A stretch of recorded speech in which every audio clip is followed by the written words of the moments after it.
Medindi Nana Yaya Alasa. Mene zongo hene. Awo Petrensa.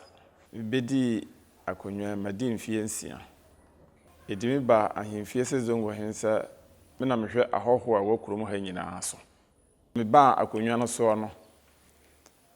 Maboa oman no amye delight aba ewo zongo. Ana masa mayasi asori dan aye zongo mox nkramofo dan ma me asi baako.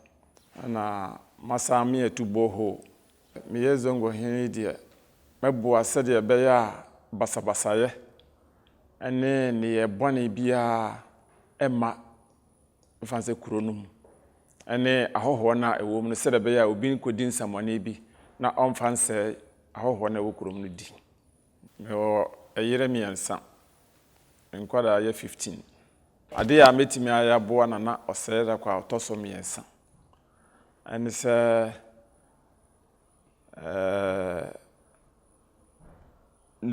education fund na ote no metimi aboa no kwani san bebre ewom at enye sika kura no a mahoden de metimi de mahoden ade aboa no me mokura no me pese metibi wo zongo ama enkwada no me plot a me besi school dan ama enkwada no na omo nsoso me fanse ma teacher fo on be kire eye Arabic kasa and fe English and fe Hausa and French nti eno metimi aye e de aboa nana oseda qualified.